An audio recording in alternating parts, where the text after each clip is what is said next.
all these men really be that bad? It doesn't matter how many Reddit posts that I read from tired, fed up working mums, the stories never get less wild.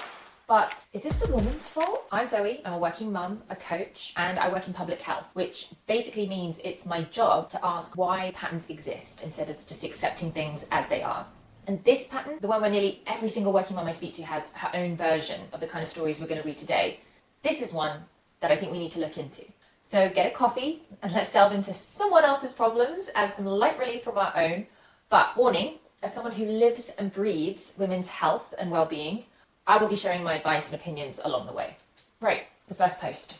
So OP writes, my husband, 45 male, and I, 37 female, have 4 kids together from 5 to 13.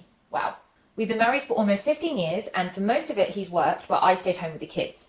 I went back to teaching at the high school a few years ago since we needed the extra income to make ends meet. The main issue is that I feel like I'm working 2 overtime jobs. Sound familiar? As much as I would like to have his help, it's more work when he pitches in. Dishes are put away greasy and dirty, the same cloths are used to wipe up bathroom and kitchen. If I go out, the kids are awake when I get home and he is fast asleep. I asked him to make buttered noodles for dinner for the kids, and he asked me, what are noodles? Okay. Anyway, I have a fairly extensive abdominal surgery next week to get a few things removed and biopsied. Okay, that sounds pretty scary. I expect things will turn out fine. That's good. But I have mentioned that I'm a little stressed with trying to get things organised to make things feel easier once I get home. Okay, yeah, a natural stress. My friend dropped off a freezer full of meals, great friend, and I was able to arrange childcare. I just needed my husband to drive me to the hospital. Tonight, another friend dropped by with some recovery gifts. And he told me, and so I'm guessing she means her husband, that I'm making a big deal out of nothing. And he is feeling like all our friends and family are passive-aggressively implying that he isn't helpful. He is now not talking to me after saying that I'm the asshole for making him look bad. Okay, right, well, I mean, I think you can guess why I wanted to share that with you. So she's facing a potential cancer diagnosis, and he's sulking because her friend's help is making him look bad. So one commentator said, he doesn't care that he is useless, he cares that everyone knows he's useless. So I would say that that's true, because he's probably not liking the emotions that he's feeling right now, and he's trying to make it her fault in order to deal with it, which I think is not just a typical man behaviour. So the comment that I really want to highlight is, trust me, he wouldn't attempt this helpless behaviour at work. Exactly. Because he's not incompetent. He holds down a job, he manages his own work schedule, he can presumably locate noodles in a professional context. The incompetence is domain specific. It exists at home because it is allowed to exist at home, because someone else has always filled the gap, because not knowing has never cost him anything. And actually there's a researcher called Alison Daminger, and she broke down the cognitive household labour into 4 stages: anticipating, identifying, deciding, and monitoring. So knowing maybe that there's a inset day at school, remembering to pack a snack in the school bag, knowing a wash has to be put on because there's not enough sports stuff left for the next PE day. And what she found is that women will disproportionately carry the first and the last. So the anticipating and the monitoring, the parts that happen entirely inside your head before any visible task begins, and well after everybody else has finished thinking about it. So if we think about that in a work sense, that's project management. So at work, nobody argues that the project manager isn't really working. She's maybe not the one writing the code or running the session, but she knows what needs to be done, by whom, by when. She's scanning for risks, she's looking at ways to mitigate them, and she's tracking every single thread so nothing drops. So that is the job, and that is recognised as a skilled, cognitively demanding work job. So at home, is it seen the same? No. It's thought of as nagging, controlling. How many times have you heard, just ask? But asking for the help is the labour. Knowing what needs asking, who to ask, and following up when it doesn't happen, that is the anticipating and the monitoring. That is a job, and it doesn't stop running. I say to my coaching clients, it's a bit like they're their home's Wi-Fi, because when it's running, everything's fine, but the second it drops, you know about it, it's chaos, and it matters to everyone. And you have been running so seamlessly for so long that nobody around you has to think about what you do. Not because it isn't happening, but because you're good at making it invisible. And here's the problem with being that good at something. It costs you financially, physically, mentally. It is a public health issue. It's not just men. Did you know that in 1987, nearly half the UK believed that men should work and women should stay at home? By 2022, that figure had dropped to 9%. That is a remarkable shift. So in one generation, we basically unanimously changed what we believed about equality in our homes.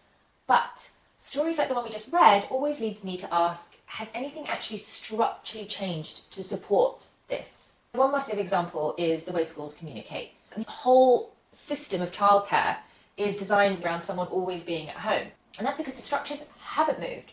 So all we've done as women is take on another job.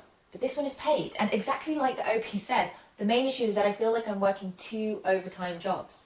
Before I get to the next post, there is something I want to share with you. Because remember, at the top of the video, I asked, is this women's fault? And research shows that women actually do actively prevent equal partnership participation. It's called maternal gatekeeping. So we might over-critique how they load the dishwasher and we redo it. Or, oh, don't worry, I'll just do it. And then we get resentful. I mean, I know I do. This is not your fault at all, because it makes complete sense. You bear the consequences of failure. If the school bag isn't packed, that falls on you. If the dentist appointment is missed, you need to rearrange it. You're managing risk in a system where the downside always lands on the same person. So obviously controlling the standard is completely rational. But the effect is, you stay the expert, he stays the helper. The gap widens year on year. And soon you're Googling, how do I divorce my husband? It's true. So what can you do about it? Well, I think this next post I'm going to read is a really great example. OP writes, for years, I've been the one who knows when anything is happening. Soccer practice, dental appointments, that random half day the school throws at you with like 3 days notice. My husband really is a great dad. But he would ask me everything. Like asking, what time is pickup? Literally while I'm in the middle of a work call. Last month, I just stopped answering. Started saying, it's on the calendar, even knowing full well he wasn't going to check. Things got bad for like 2 weeks. He missed a pickup, totally forgot early dismissal, showed up to baseball practice on a day they didn't even have it, and now he started looking at stuff himself. Sets his own reminders and has even added his work travel so I can see it. I mean, I still carry more of the mental load, but I'm not being interrupted 47 times a day to answer questions he could answer himself. So, what was that? 2 weeks of disruption, and now she has some of her mental space back. And she didn't even have to talk to him, which is a bonus. So the default, asking her, stopped working because not knowing started to cost him something. Like when he turned up to the soccer practice or whatever and it wasn't on, that was his time. And so one commentator actually said, it only sticks if you keep not rescuing when it gets inconvenient again. And it's so true. It's something that I'm really aware of my 2 boys as well.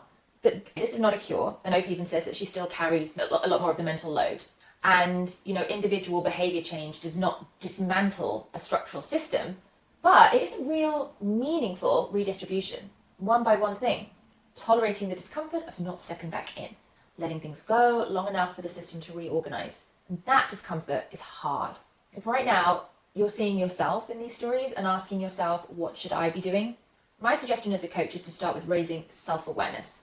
What is genuinely consuming your cognitive bandwidth every day and doesn't need to? Not all of it was going to have an easy answer, and some of it you're going to have to keep, at least for now. But some of it, and I put money on this, you are carrying because the fallout of putting it down just feels too uncomfortable to sit with. But that discomfort is temporary. Continuing to carry it is not. If this resonated, consider subscribing. Every week I'm going to bring you real stories, not just because we love to gossip, but because there really is so much that we can learn personally from other people's experiences. So we can have a bitch, but let's help ourselves out while we do it.